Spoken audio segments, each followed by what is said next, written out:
Hey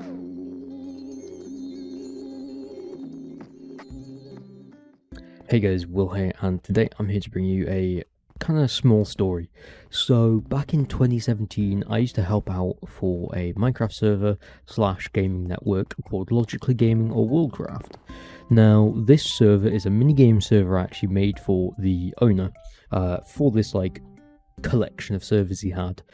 And when I made it, he basically asked if I could make a minigame server and do it in a way that would be cheap.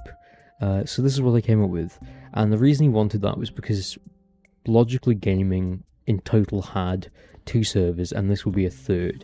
And usually minigame servers, when you play on them, so like HiveMC, what they'll do is they'll have a main server for the hub, and then every other world you get connected to is a completely different server. So when you go into a game's lobby, that's a different server. When you actually get into the game, different server.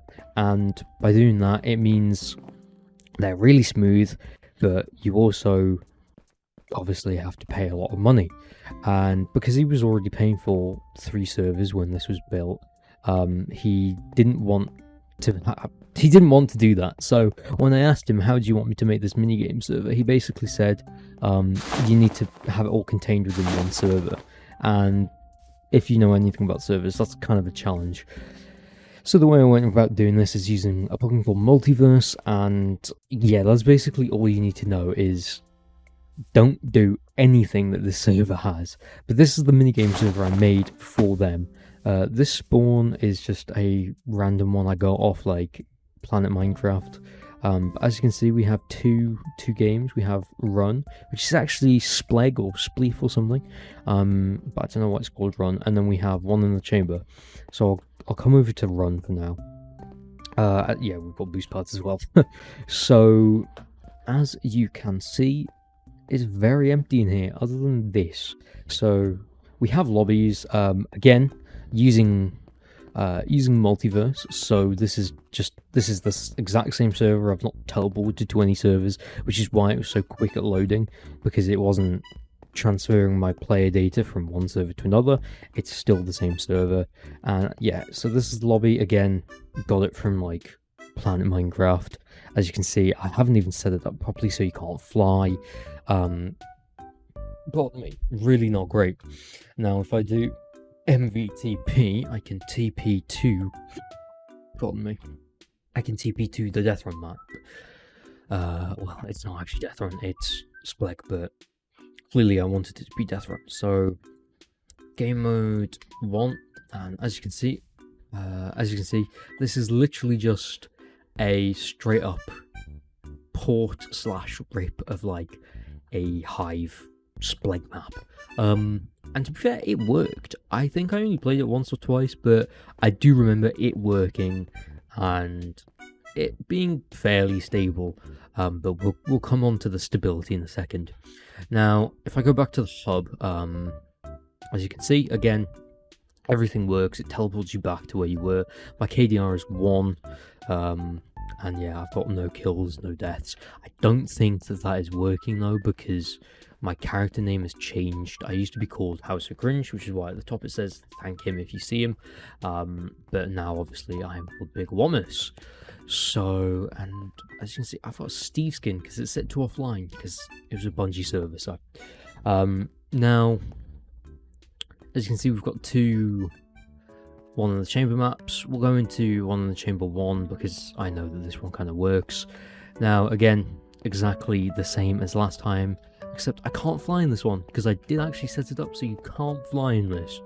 But I'm going to TP to the One in the Chamber map just to show you. And again, it's exactly the same in the sense of it's another rip from, I think, the Hive or maybe even Mineplex, or some server along like that. Might be Hypixel actually. And yeah, you can just download these off Planet Minecraft. But yeah, so this was the map, and again, this actually worked, and it worked really well. I remember playing One in the Chamber at least 4 times with the owner of the server, because basically when I was making it, it was only me that was making this server, and I asked him and other members of like Logically Gaming / Worldcraft if, you know, can I have help? can someone help me? And basically everyone went no. And I asked the server owner if, like, you know, is there any chance that you could help me? And he was like, no, I literally don't know what I'm doing. So until you get a game working, I can't help you. But once you get a game working, I don't mind playtesting it with you. I was like, right, okay, so I see how it is. I do all the hard work, and then basically, when it's all done, he can just enjoy it. And understandable. It was quite fun, but hey. So I did all this using, as I said, using Multiverse and a plugin called Minigames Lib. And the reason before I was like, we'll come on to stability, is because by using Multiverse, I really, like, I don't know, I don't want to say I compromised, because I didn't compromise the stability of the server, but when you, as I said, when you think of a minigame server, they use Bungie, so they'll have a hub server, and then every other thing you connect to is a completely different server, whereas this is all in the same server, so you get beautifully fast loading like this. But this was meant for like 100 people. This guy was expecting a lot of people to join. Now, I think the max amount of people that joined was probably like 10, but he wanted a lot of players to join, and honestly, if people did join, it would have been terrible. I remember just playing, like, when I said like we played like 4 minigames, yeah, we played them, but a lot of the time it would be really laggy, so you'd have a lot of rubber banding and stuff, because that's just not how you should run a server. Now, I've not really got much more else to add, but I hope you've kind of found this story interesting of like the time I built a minigame server. But yeah, I hope you've enjoyed the story.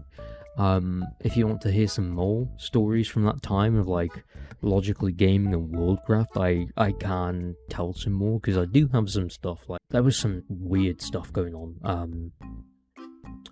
But leave a like. If this hits like 5 likes, I guess I'll make a part 2 or something, where I tell some more stories from my time at Logically Gaming / Warcraft. I'll catch you all in the next one. Peace. The dark business. There are many hours